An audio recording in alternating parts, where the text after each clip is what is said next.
I want to talk about libertarianism and the alt-right or the alternative right, and as a subtitle I have chosen "In Search of a Libertarian Strategy for Social Change." We all know the fate of the term liberal and liberalism. It has been affixed to so many different people and different positions that it has lost all its meaning and become an empty, nondescript label. And the same fate, I fear, has now also increasingly threatens the term libertarian and libertarianism that was invented to regain some of the conceptual precision that was lost with the demise of the terms liberal and liberalism. However, the history of modern libertarianism is still quite young. It began actually in Murray Rothbard's living room and found its first quasi-canonical expression in his book For a New Liberty, a Libertarian Manifesto. This was published in 1973. And the libertarian movement included initially no more than about 10 people fitting in Murray Rothbard's living room. And because of the young age of libertarianism, I'm hopeful and not yet willing to give up the term as it has been defined and explained by Rothbard with unrivaled clarity and precision, notwithstanding the meanwhile countless attempts of so-called libertarians to muddy the water and misappropriate a good name of libertarianism for something entirely different. The theoretical, irrefutable core of the libertarian doctrine is simple and straightforward, and I have explained it already repeatedly at this place. If there were no scarcity in the world, human conflicts, or more precisely, physical clashes, would be impossible. Interpersonal conflicts are always conflicts concerning scarce things. I want to do A with a given thing, and you want to do B with the very same thing. And because of such conflicts, and because we are able to communicate and argue with each other, we seek out norms of behavior with the purpose of avoiding these conflicts. The purpose of norms is conflict avoidance. If we did not want to avoid conflicts, the search for norms of conduct would be senseless. We would simply fight and struggle. Now, absent a perfect harmony of all interests, conflicts regarding scarce resources can only be avoided if all scarce resources are assigned as private, exclusive property to some specified individual or group of individuals. Only then can I act independently with my own things from you with your own things, without you and me physically clashing. But who owns what scarce resource as his private property and who does not? Now, first, each person owns his physical body that only he and no one else controls directly. And second, as for scarce resources that can be controlled only indirectly, that must be appropriated with our own nature-given, that is unappropriated body, exclusive control or property is acquired by and assigned to that person who appropriated the resource in question first, or who acquired it through voluntary and conflict-free exchange from its previous owner. Because only the first appropriator of a resource and all later owners connected to him through a chain of voluntary exchanges can possibly acquire and gain control over it without conflict, that is, peacefully. Otherwise, if exclusive control is assigned instead to latecomers, conflict is not avoided, but contrary to the very purpose of norms, made unavoidable and permanent. Now, before this audience, I do not need to go into greater detail except to add this. If you want to live in peace with other people and avoid all physical clashes, and if such clashes do occur, seek to resolve them peacefully, then you must be an anarchist or a proponent of a private law society, or more precisely, you must be a private property anarchist, an anarcho-capitalist, or, as I said, a proponent of a private law society.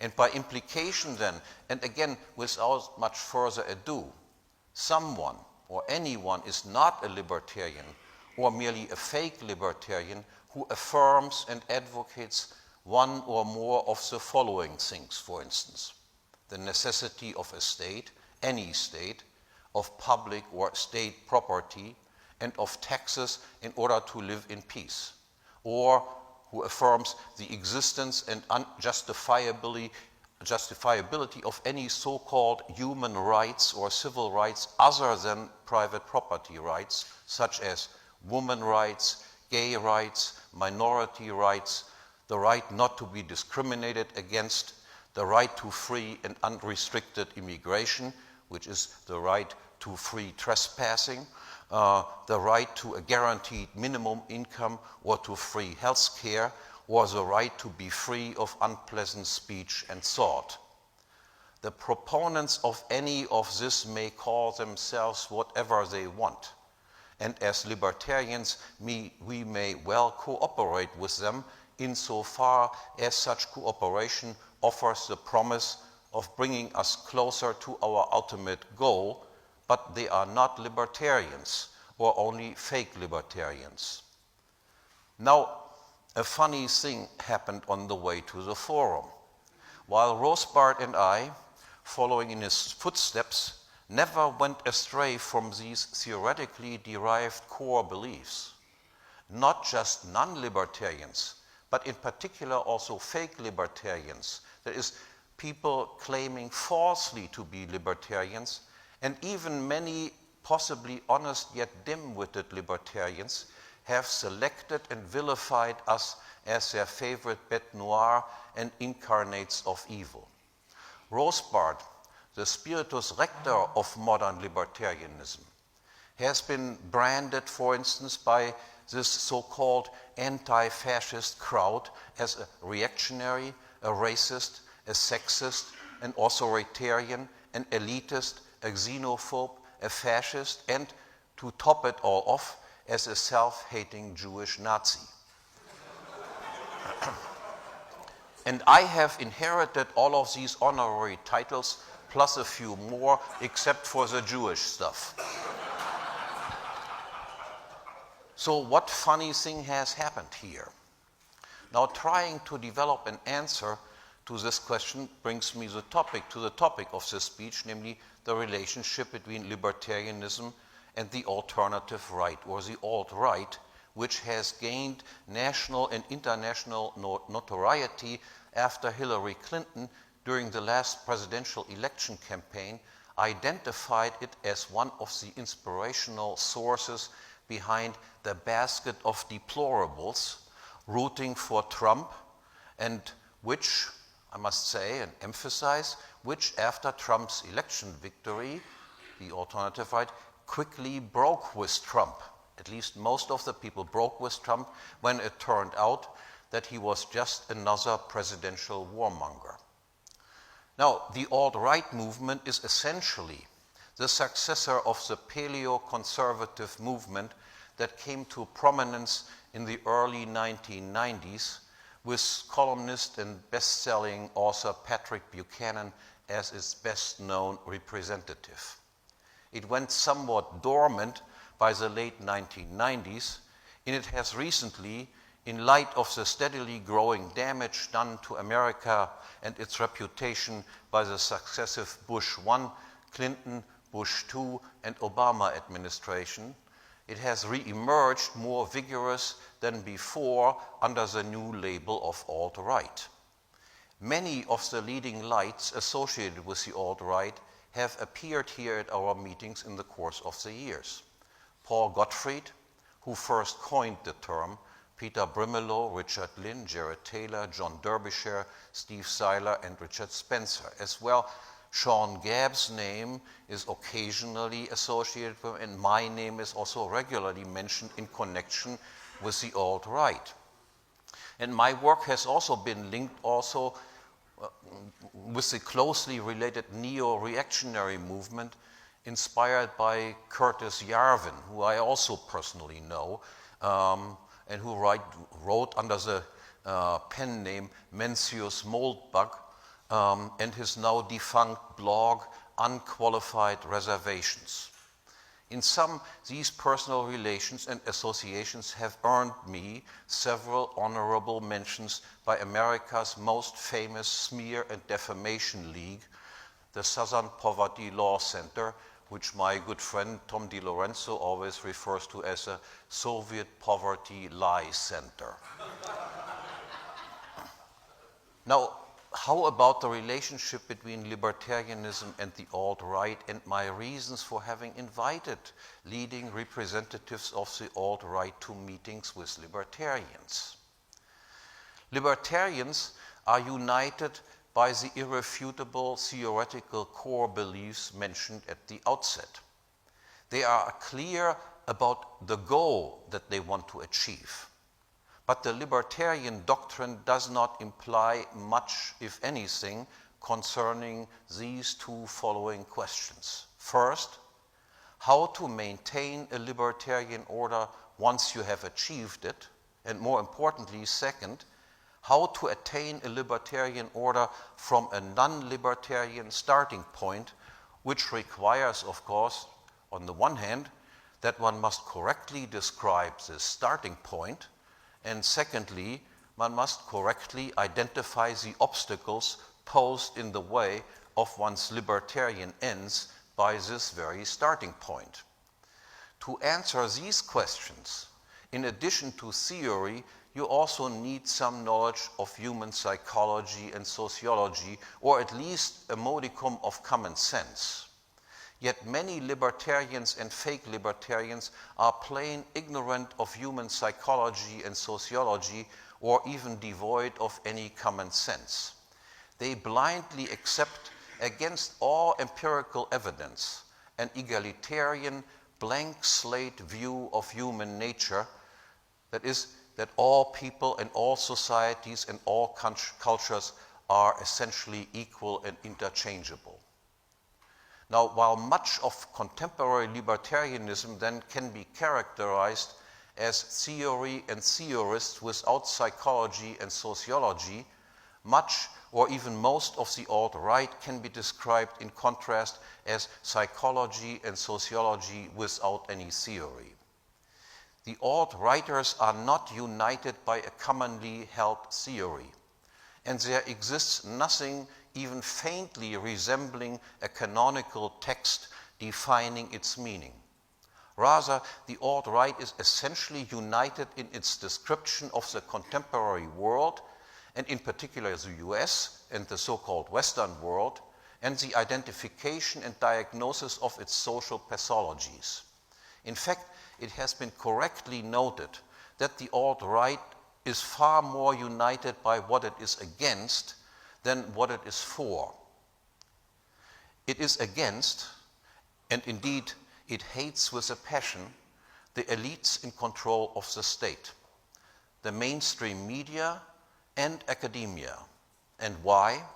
Because the state, the mainstream media, and academia all promote social degeneracy and pathology.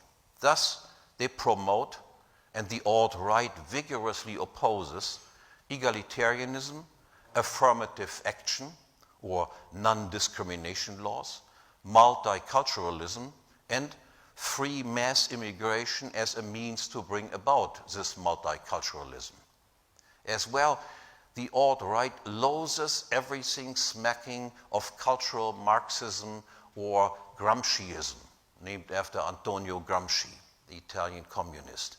and they hate all political correctness, and strategically wise, I think, it shrugs off without any apology whatsoever all accusations of being racist, sexist, elitist, supremacist, homophobe, xenophobe, and so on and so on. And the alt-right also laughs off as hopelessly naive the programmatic motto of so-called libertarians such as the Students for Liberty, which I have also termed the Stupids for Liberty. And my young German friend André Lichtschlag has referred to them as the Liberalala libertarians. And their motto of peace, love, and liberty, which Lichtschlag appropriated, translated into German as Friede, Freude, Eierkuchen libertarians. Now, in stark contrast to this, alt-righters insist that life is also about strife, hate, struggle, and fight, not just between individuals, but also among various groups of people acting in concert. Millennial Vos, pen name, a guy whose actual name is Colin Robertson, has thus, I think, aptly summarized the alt-right, and I quote, "Equality is bullshit, hierarchy is essential, the races are different, the sexes are different, morality matters, and degeneracy is real. All cultures are not equal, and we are not obligated to think that they are. Man is a fallen creature, and there is more to life than hollow materialism. Finally, the white race matters, and civilization is precious. This is the alt-right." End of quote. Now, absent any unifying theory, however, there is far less agreement among the alt-right about the goal that it ultimately wants to achieve. Many of its leading lights have distinctly libertarian leanings, most notably those that have come here, which of course was the reason for having them invited in the first place, even if they were not 100%ers. And all alt-righters that have appeared here, for instance, have been familiar with Rothbard and his work. All the while, the most recent presidential candidate of the Libertarian Party in the United States had never even heard of Rothbard's name. And all of them, those that I had here, to the best of my knowledge, were outspoken supporters of Ron Paul during his primary campaign for the Republican Party's nomination as presidential candidate. All of them. All the while, many self-proclaimed libertarians attacked and tried to vilify Ron Paul for his supposedly, and you know already what is coming, racist views. However, several of the alt-right's leaders and many of its rank-and-file followers have also endorsed views that are incompatible with libertarianism. As Buchanan before and Trump now, they are adamant about complementing a policy of restrictive, highly selective, and discriminating immigration, which is entirely compatible with libertarianism and its goal of freedom of association and the opposition to forced integration. Many of them propose to combine this policy with a strident policy of restricted trade, economic protectionism, and protective tariffs, which is, of course, antithetical to libertarianism and inimical to human prosperity. Let me hasten to add, however, here that despite my misgivings about his economics, I still consider Pat Buchanan a great man. Others strayed even further afield, such as Richard Spencer, who first popularized the term alt-right. In the meantime, owing to several recent publicity stunts, which have gained him some sort of notoriety in the US, Spencer has laid claim to the rank of the maximum leader of a supposedly mighty unified movement. An endeavor, by the way, that has been ridiculed by Taki Theodorakopoulos, from Taki Mag, who is a veteran champion of the paleo-conservative turned alt-right movement and was Spencer's former employer. When Spencer appeared here several years ago, he still exhibited strong libertarian leanings. Unfortunately, however, this has changed, and Spencer now denounces, without any qualification whatsoever, all libertarians and everything libertarian, and has gone so far as to even put up with socialism as long as it is socialism of and for only white people. You can imagine my disappointment. Now, given the lack of any theoretical foundation, this split of the alt-right movement into rival factions can hardly be considered a surprise. Yet this fact should not mislead one to dismiss it, because the alt-right has brought out many insights that are of central importance in approaching an answer to the two questions that I mentioned before that libertarians had traditionally difficulties answering, namely of how to maintain a libertarian order and how to get to such an order from the current, decidedly unlibertarian status quo.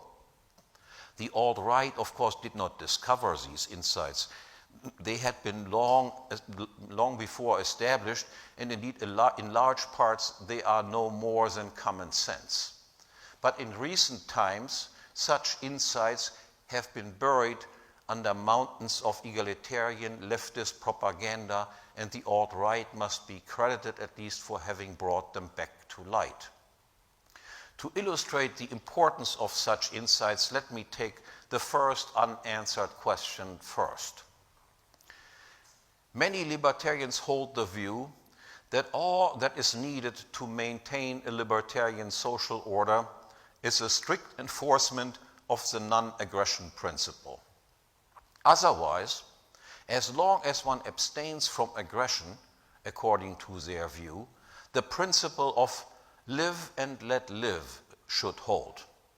Yet surely, while this live and let live sounds appealing to adolescents in rebellion against parental authority and all social convention and control, and I should add, many youngsters have initially been attracted to libertarianism, believing that this live and let live is all that libertarianism has to offer.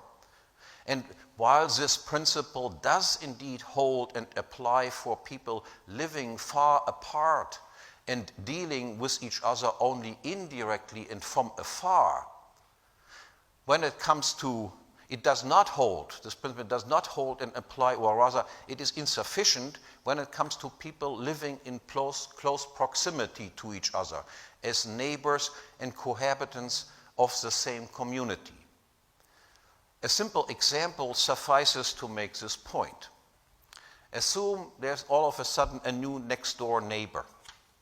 This neighbor does not aggress against you or your property in any way, but he is simply a bad neighbor. He is littering on his own neighboring property, turning it into a garbage heap, for instance. In the open, for you to see, he engages in ritual animal slaughter. Or he turns his house into a Freudenhaus, a bordello, with clients coming and going all day and all night long. Or he never offers a helping hand and never keeps any promises that he has made. Or he cannot, or else he refuses to speak to you in your own language, and so forth and so forth. We all have experiences with how bad life can become if you have bad neighbors. So your life is turned into a nightmare. Yet you may not use violence against him because he has not aggressed against you. Now what can you do? You can, of course, shun and ostracize him. But let's say your neighbor does not care.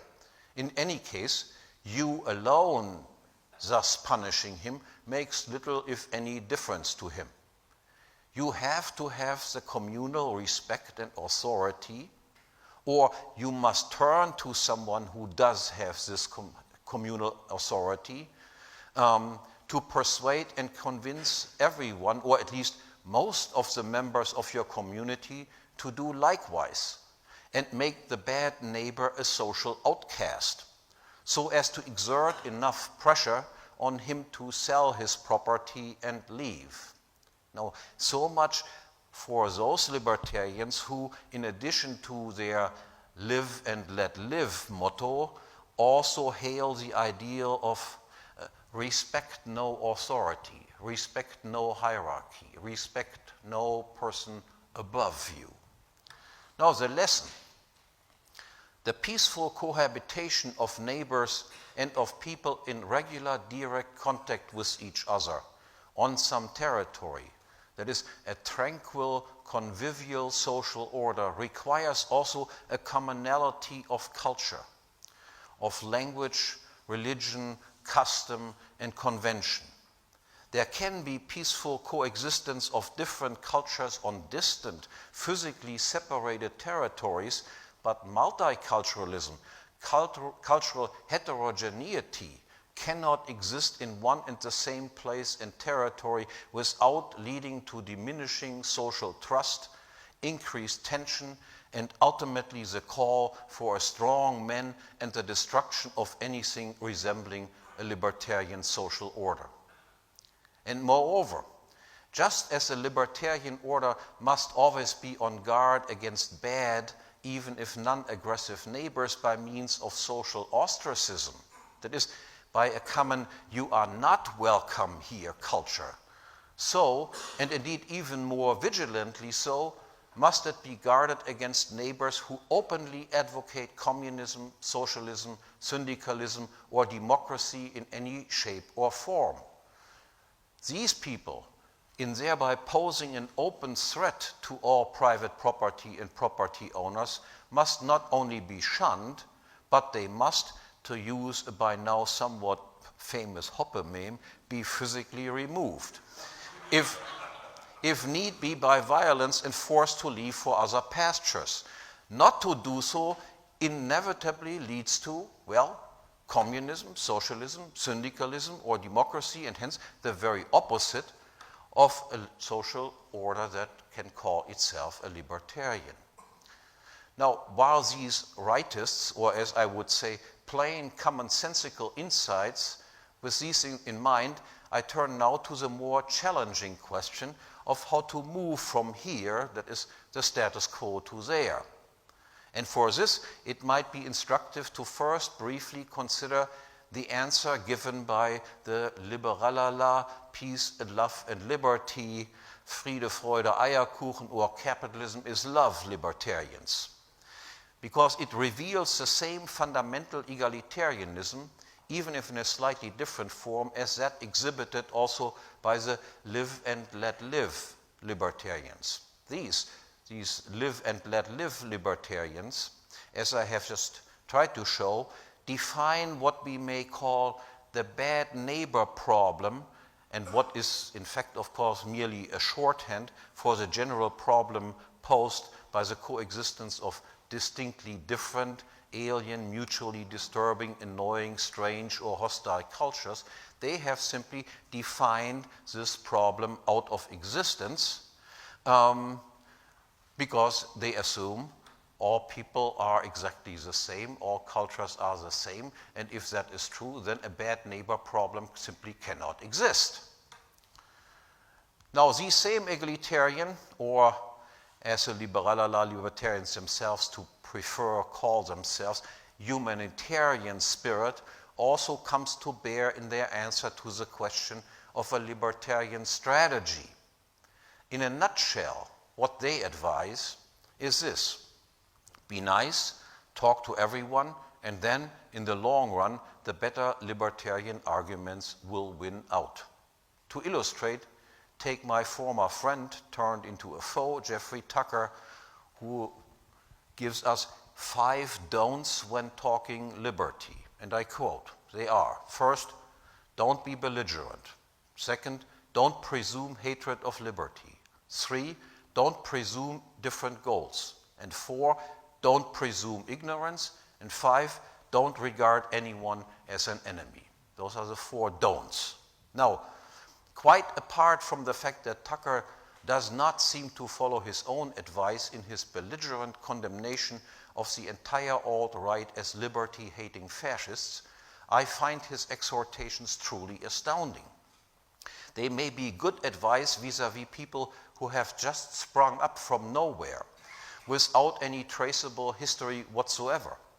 But vis-à-vis real people with a recorded history, they strike me as hopelessly naive, unrealistic, and outright counterproductive. Counterproductive in the pursuit of libertarian ends. For I, and I assume everyone else here, know of and have met many people in my life who are ignorant, who do have different unlibertarian goals, and who do hate liberty as understood by libertarians. And why in the world should I not regard such people as fools or enemies? And why should I not hate and not be belligerent vis-à-vis my enemies? As a libertarian strategy, then, I think Tacker's advice must be considered simply a bad joke. But surely it is good advice if one seeks entry into the state as some sort of libertarian state advisor. And this may well explain the enthusiasm with which Tacker's humanitarian libertarianism has been embraced by the entire libertarian crowd.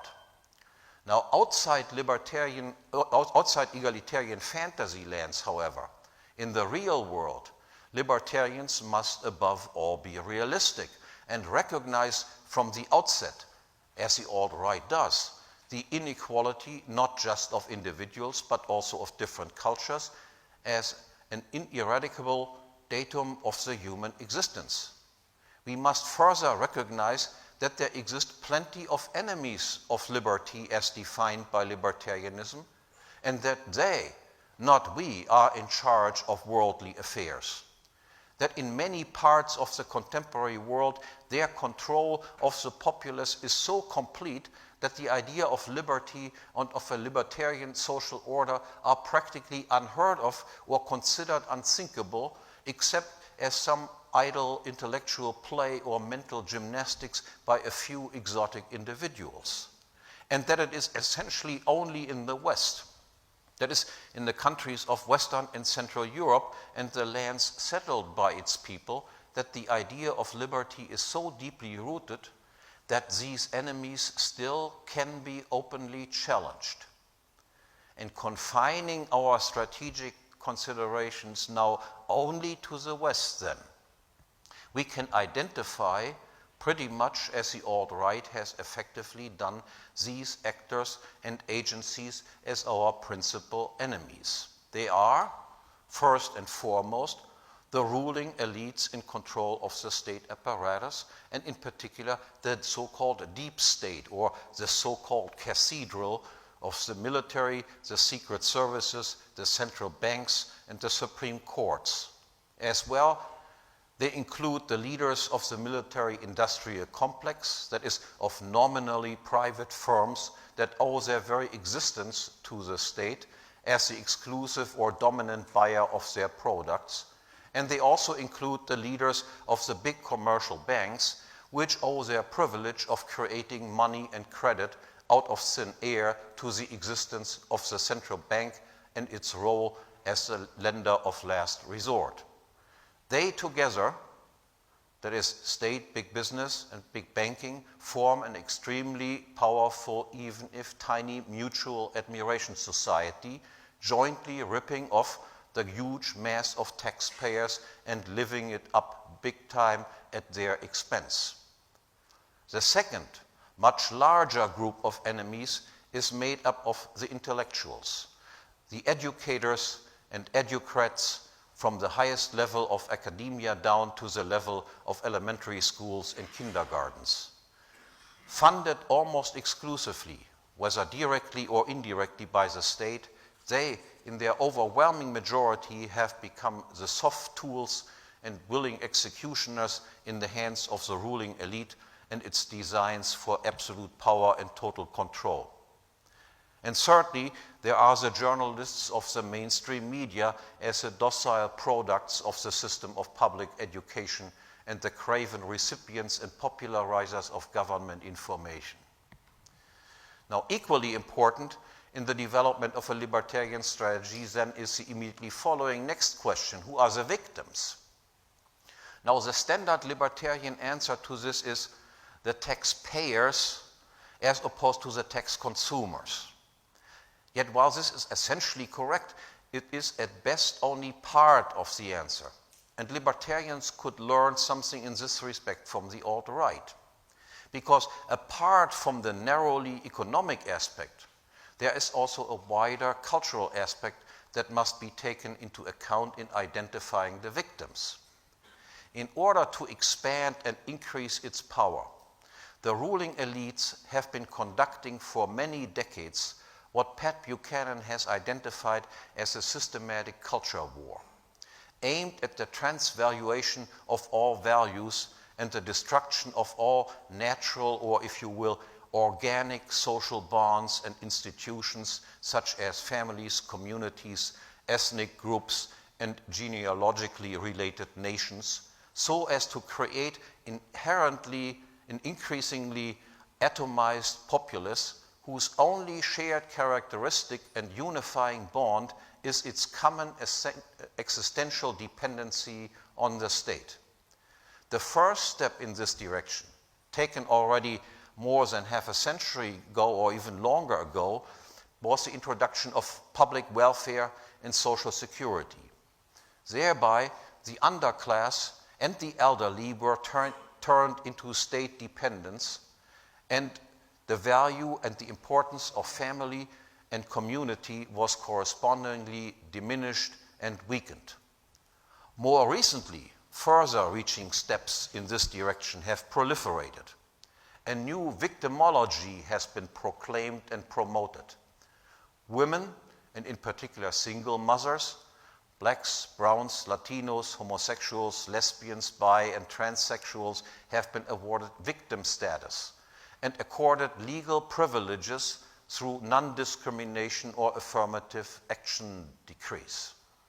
As well, most recently, such privileges have been expanded also to foreign national immigrants, whether legal or illegal, insofar as they fall into one of the just mentioned categories, or are members of non-Christian religions such as Islam, for instance.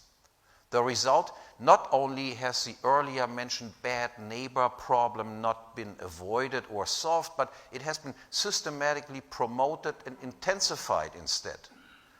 Cultural homogeneity has been destroyed, and the freedom of association and the voluntary physical segregation and separation of different people, communities, cultures, and traditions has been replaced by an all-pervasive system of forced social integration. Moreover, each mentioned victim group has thus been pitted against every other, and all of them have been pitted against white heterosexual Christian males, and in particular those married and with children, as the only remaining legally unprotected group of alleged victimizers. Hence, as a result of the transvaluation of all values promoted by the ruling elites, the world has been literally turned upside down. The institution of a family household with father, mother, and their children that has formed the basis of Western civilization as the freest, most industrious, ingenious, and all-around accomplished civilization known to mankind, that is the very institution and people that has done most good in human history, therefore done many bad things, that group has been officially stigmatized and vilified as the source of all social ills and made the most heavily disadvantaged, even persecuted group by the enemy elite's relentless policy of divide et impera. Now, accordingly, given the present constellation of affairs, then any promising libertarian strategy must, very much as the alt-right has recognized, first and foremost be tailored and addressed to this group of the most severely victimized people. White married Christian couples with children, in particular if they belong also to the class of taxpayers rather than tax consumers, and everyone most closely resembling or aspiring to this standard form of social order and organization can be realistically expected to be the most receptive audience for the libertarian message.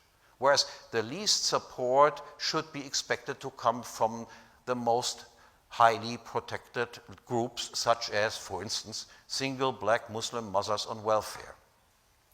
Now, given this constellation of perpetrators or enemies versus victims in the contemporary West, then, I can now come to the final task of trying to outline a realistic libertarian strategy for social change.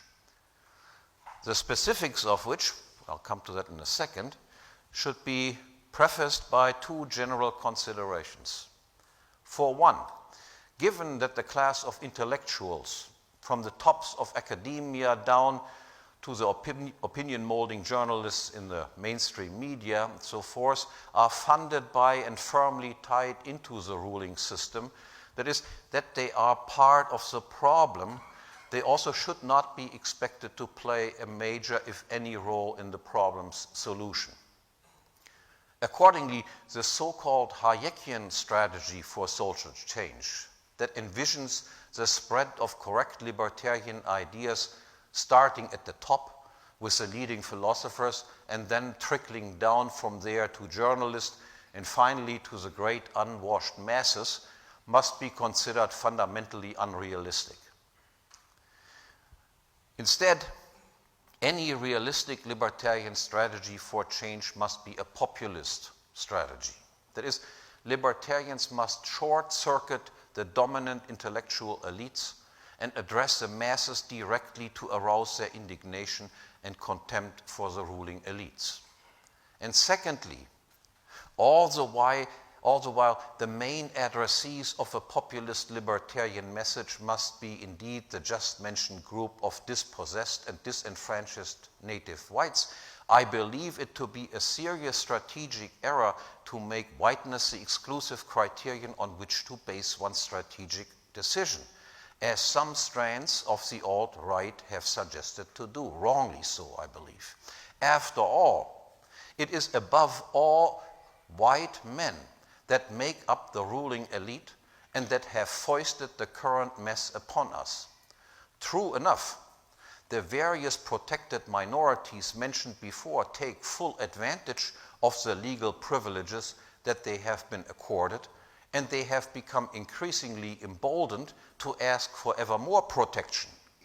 But none of them, and all of them together, did not and do not possess the intellectual prowess that would have made this outcome possible if it were not for the instrumental help that they received and are receiving from white men. Now, taking our cues from the Buchanan, the Ron Paul, and the Trump movement onto the specifics of a populist strategy for libertarian change, in no particular order except for the very first one, which has currently assumed the greatest urgency in the public mind. 1. Stop mass immigration. The waves of immigrants currently flooding the Western world have burdened it with hordes of welfare parasites, brought in terrorists, increased crime, led to the proliferation of no-go areas, and resulted in countless bad neighbors who, based on their alien upbringing, culture, and tradition, lack any understanding and appreciation of liberty and are bound to become mindless future supporters of welfare statism. No one is against immigration and immigrants per se, but immigration must be by invitation only. All immigrants must be productive people and hence be barred from all domestic welfare payments. To ensure this, they or their inviting party must place a bond with a community in which they are to settle and which is to be forfeited and lead to the immigrant's deportation should he ever become a public burden. As well, every immigrant inviting party or employer should not only pay for the immigrant's upkeep or salary, but must also pay the residential community for the additional wear and tear of its public facilities that is associated with the immigrant's presence, so as to avoid the socialization of any and all costs incurred with his settlement. Moreover, even before the admission, every potential immigrant invitee must be carefully screened and tested not only for his productivity, but also for cultural affinity or good labor needness, with the empirically predictable result of mostly, but by no means exclusively, Western white immigrant candidates.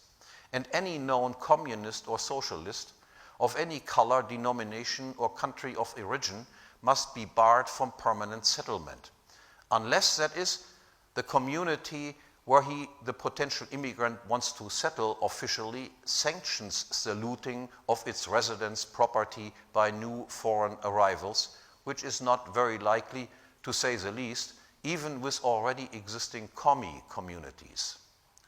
Now, a brief message to all open border and liberalala libertarians, who will surely label this, you guessed it, as fascist. Now, in a fully privatized libertarian social order, there exists no such thing as a right to free immigration. Private property implies borders and the owner's right to exclude at will. And public property has borders as well. It is not unowned property. It is a property of domestic taxpayers and most definitely not the property of foreigners. And while it is true that the state is a criminal organization and that to entrust it with a task of border control will inevitably result in numerous injustices to both domestic residents and foreigners, it is also true that the state does something when it decides not to do anything about border control. And that under the present circumstances, if the state would not do anything about border control, that this will lead to even more and much graver injustices, in particular to the domestic citizenry, than any other policy. 2, stop attacking, killing, and bombing people in foreign countries. A main cause, even if by no means the only one, of the current invasion of Western countries by hordes of alien immigrants are the wars initiated and conducted in the Middle East and elsewhere by the United States, ruling elites and their subordinate Western puppet elites. As well, the by now seemingly normal and ubiquitous terrorist attacks in the name of Islam across the Western world are in large measure a blowback of these wars and the ensuing chaos throughout the Middle East and Northern Africa.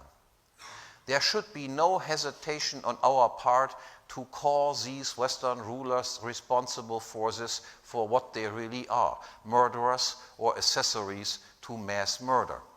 We must demand and cry out loud instead for a foreign policy of strict non-interventionism. Withdraw from all international and supranational organizations such as the United Nations, NATO, and the European Union that intricate one country into the domestic affairs of another. Stop all government-to-government aid and prohibit all weapon sales to foreign states. Let it be America first, England first, Germany first, Italy first, Turkey first, and smaller Bavaria first, and Veneto first, and so forth. Each country trading with one another and no one interfering in anyone else's domestic affairs. 3, defund the ruling elites and its intellectual bodyguards. Expose and widely publicize the lavish salaries, perks, pensions, side deals, bribes, and hush monies received by the ruling elites, by the higher-ups in government and governmental bureaucracies, of Supreme Courts, central banks, secret services, and spy agencies, by politicians, parliamentarians, party leaders, political advisors and consultants, by crony capitalists, public educrats, university presidents, provosts, and academic stars. Drive home the point that all of their shining glory and luxury is funded by money extorted from taxpayers, and consequently urge that any and all taxes be slashed: income taxes, property taxes, sales taxes, inheritance taxes, and on and on. 4, end the Fed and all central banks. The second source of funding for the ruling elites, besides the money extorted from the public in the form of taxes, comes from the central banks. Central banks are allowed to create paper money out of thin air. This reduces the purchasing power of money and destroys the savings of average people. It does not and cannot make society as a whole richer, but it redistributes income and wealth within society. The earliest receiver of the newly created money, that is usually the ruling elites, are thereby made richer, and the later and latest receiver, that is the average citizen, are made poorer. The central bank's manipulation of interest rates is the cause of boom-bust cycles. The central bank permits the accumulation of ever greater public debt that is shifted as a burden onto unknown future taxpayers or is simply inflated away. And as a facilitator of public debt, the central banks are also the facilitators of wars. This monstrosity must end and be replaced by a system of free, competitive banking built on the foundation of a genuine commodity money such as gold and silver. 5, abolish all affirmative action and non-discrimination laws and regulations. All such edicts are blatant violations of the principle of the equality before the law that, at least in the West, is intuitively sensed and recognized and as a fundamental principle of justice. As private property owners, people must be free to associate or disassociate with others, to include or to exclude, to integrate or to segregate, to join or to separate, to unify and incorporate or to disunite, exit, and secede. Close all university departments for Black, Latino, women, gender, queer studies, and so forth as incompatible with science and dismiss its faculties as intellectual impostors or scoundrels. As well, demand that all affirmative action commissars, diversity and human resource officers from universities on down to schools and kindergartens be thrown out onto the street and be forced to learn some useful trade. 6, crush the anti-fascist mob. The transvaluation of all values throughout the West, the invention of ever more victim groups, the spread of affirmative action programs, and the relentless promotion of political correctness has led to the rise of an anti-fascist mob, tacitly supported and indirectly funded by the ruling elites. This self-described mob of social justice warriors has taken upon itself the task of escalating the fight against white privilege through deliberate acts of terror directed against anyone and anything deemed racist, right-wing, fascist, reactionary, incorrigible, or unreconstructed.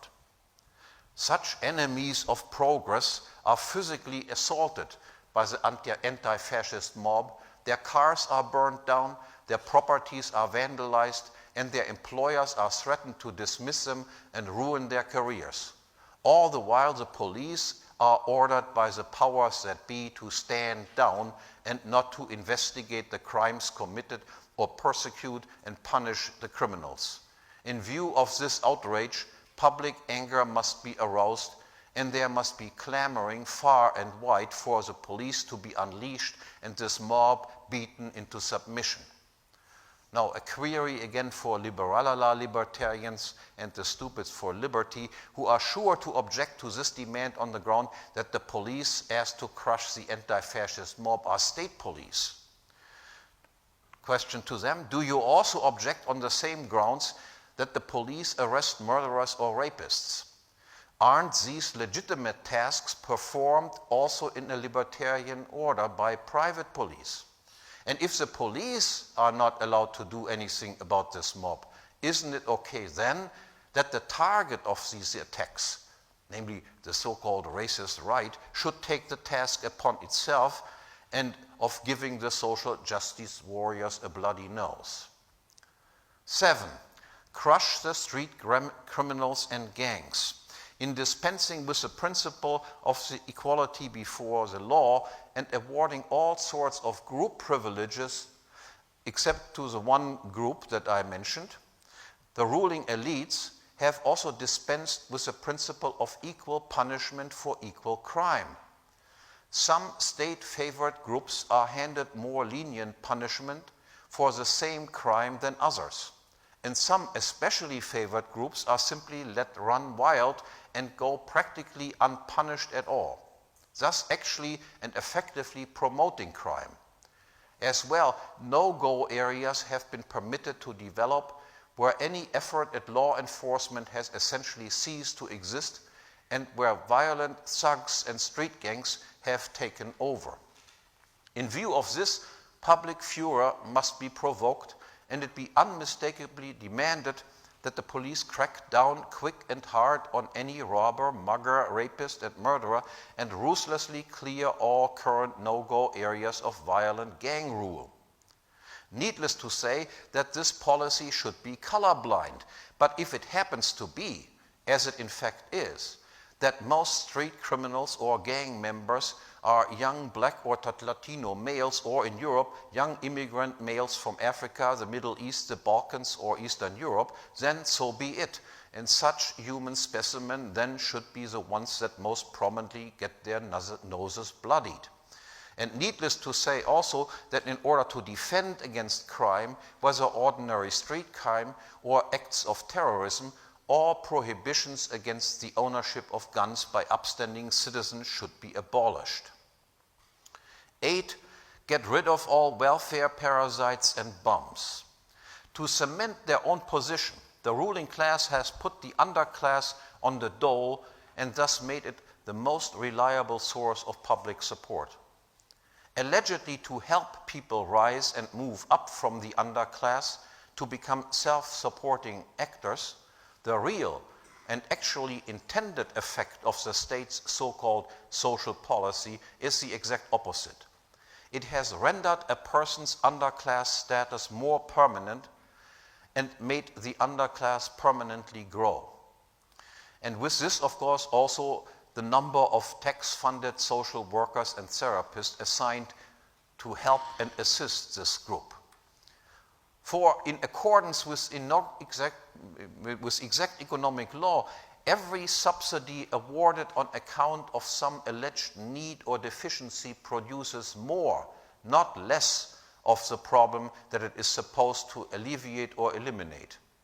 Thus, the root cause of a person's underclass status, that is, his low impulse control and high time preference, that is, his uncontrolled desire for immediate gratification and the various attendant manifestations of this cause, such as permanent unemployment, poverty, alcoholism, drug abuse, domestic violence, divorce, female-headed households, out-of-wedlock births, rotating shack-up male companions, child abuse, negligence, and petty crime is and are not alleviated or eliminated, but systematically strengthened and promoted. Instead of continuing and expanding the increasingly unsightly social disaster, it should be abolished and be loudly demanded that one takes heed of the biblical exhortation that he who can but will not work also shall not eat, and that he who truly cannot work due to severe mental or physical deficiencies be taken care of by family, community, and voluntary charity. 9. Get the state out of education. Most, if not all, social pathologies plaguing the contemporary West have their common root in the institution of public education. When the first steps were taken, well more than 200 years ago in Prussia, to supplement and ultimately replace a formerly completely private system of education with a universal system of compulsory public education, the time spent in state-run schools did, in most cases, not exceed 4 years. Today, throughout the entire Western world, the time spent in institutions of public education is, at a minimum, around 10 years, in many cases, and increasingly so, 20 or even 30 years. That is, a large or even the largest part of time during the most formative period in a person's life is spent in state-funded and state-supervised institutions, whose primary purpose, from the very beginning, it was not to raise an enlightened public, but to train good soldiers and later on good public servants. Not independent and mature, mündige Bürger, but subordinate and servile Staatsbürger. The result? The indoctrination has worked. The longer the time a person has spent within the system of public education, the more he is committed to leftist egalitarian ideas and has swallowed and wholeheartedly internalized the official doctrine and agenda of political correctness. Indeed, in particular among social science teachers and professors, people not counting themselves as part of the left have practically ceased to exist.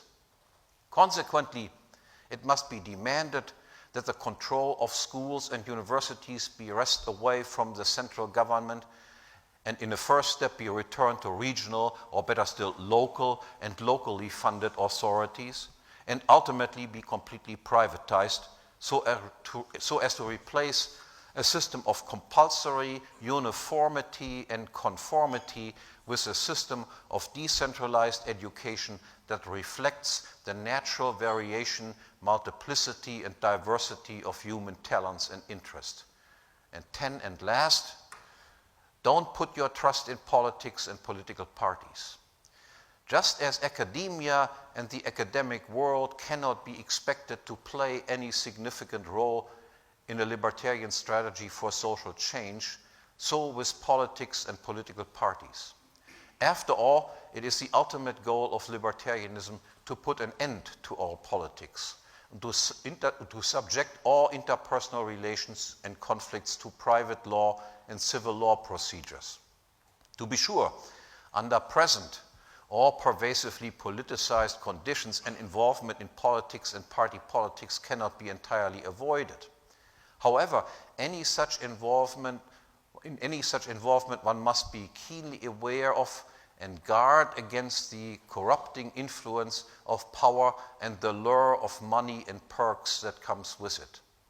And to minimize the risk and temptation that comes from this, it is advisable to concentrate one's effort on the level of regional and local rather than national politics, and there to promote a radical agenda of decentralization, of nullification and peaceful separation, segregation, and secession. Most importantly, however, we must take heed of Ludwig von Mises's life motto, "Do not give in to evil, but proceed ever more boldly against it." That is, we must speak out whenever and wherever, whether informal or informal in gatherings, against anyone affronting us with the by now only all too familiar political correct drivel and left egalitarian balderdash, and unmistakably say, "No, hell no, you must be kidding." And in the meantime, given the almost complete mind control exercised by the ruling elites, academia, and the mainstream media, it already acquires a good portion of courage to do that. But if we are not brave enough to do so now, and thus set an example for others to follow, matters will become increasingly worse and more dangerous in the future, and we, and Western civilization, and the Western ideas of freedom and liberty will be wiped out and vanish. Thank you very much.